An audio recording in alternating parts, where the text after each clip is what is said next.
E aí, gente, tudo bem? Vamos falar mais um pouquinho sobre natação e atividade física? Hoje eu gostaria de falar sobre o nado peito. Falei outro dia sobre o nado borbo, vamos falar sobre o nado peito.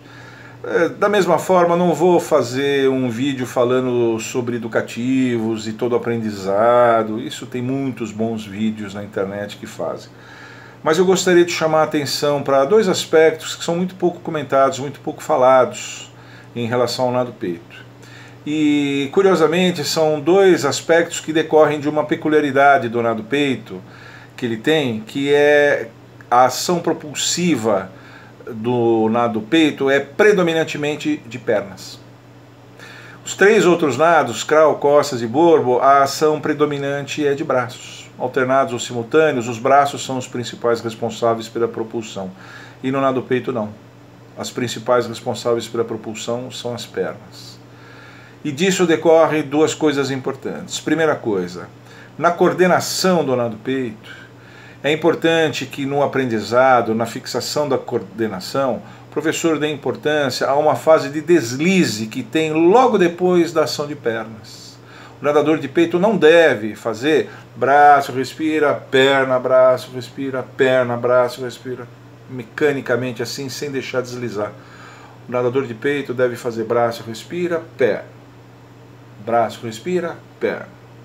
Uma pequena pausa de deslize depois de cada pernada, né?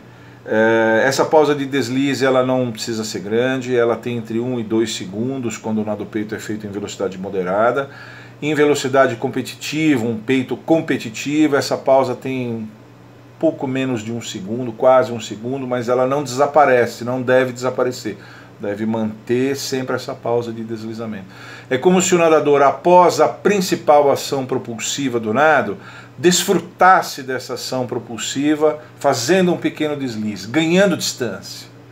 Ele não deve valorizar a nova ação de braços, porque ele sai daquela posição hidrodinâmica muito propícia onde ele está, para fazer a ação de braços, e aí ele ganha muito arrasto.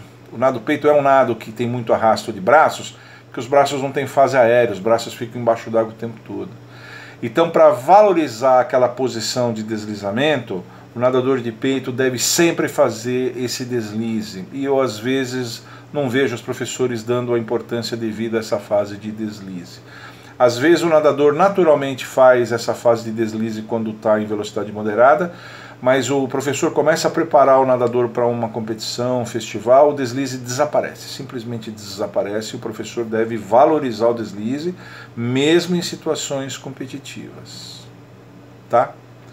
A segunda observação com relação ao nado peito, também tem a ver com a ação de pernas, é a seguinte: muitas vezes a gente recebe alunos, na maioria adultos, mas mesmo adolescentes, adultos jovens, assim, com problemas de coluna.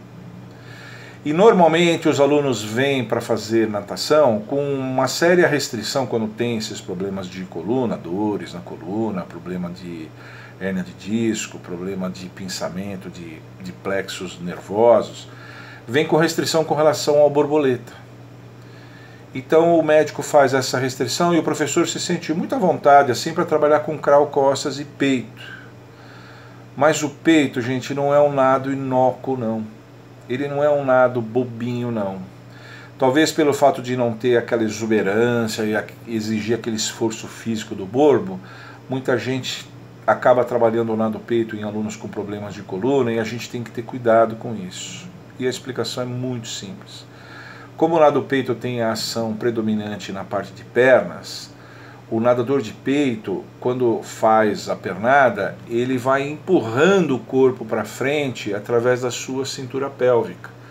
O nadador faz a ação de pernas e a coluna dele tende a ser comprimida, ele vai sendo empurrado para frente pela ação de pernas. É diferente do crawl, do costas, que são nados alternados, onde a ação predominante de propulsão é de braços, e a cintura escapular vai tracionando o nadador, vai puxando o nadador para frente.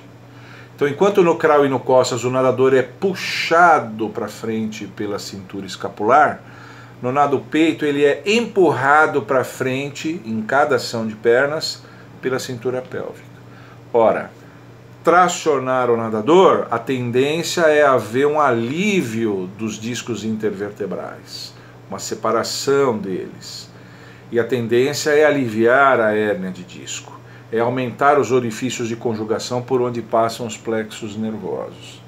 Então, crawl e costas são bons para quem tem problema de coluna, mas o nado peito nem tanto, porque essa ação de empurrar o nadador faz com que haja pressão nos discos intervertebrais.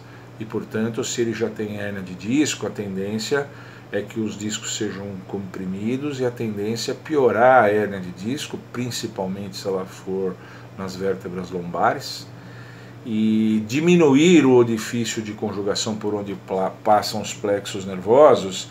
E se ele já tem uma inflamação desses plexos nervosos por alguma outra razão, por alguma rotação de vértebra, alguma coisa assim, a tendência é ficar pior. Eu já vi muitos casos de nadadores que vêm, alunos de natação, que vêm fazer aula com problemas de coluna, com restrição no nado borbo, e o professor começa a fazer nado peito e o aluno piora das dores.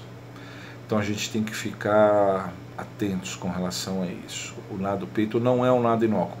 Ele não é exigente do ponto de vista energético, respiratório, não é exigente como é o borbo, mas ele, do ponto de vista da anatomia da coluna vertebral e da sua biodinâmica, ele é um nado que pode comprometer os problemas que o aluno eventualmente tem. Então a gente tem que ficar alerta com relação a isso, tá bom? Fiquem atentos, espero que vocês tenham gostado de mais essa dica. Fiquem sempre com a gente aqui e não deixem de visitar o meu site, o www.universoef.com.br. Tá bom? Tchau!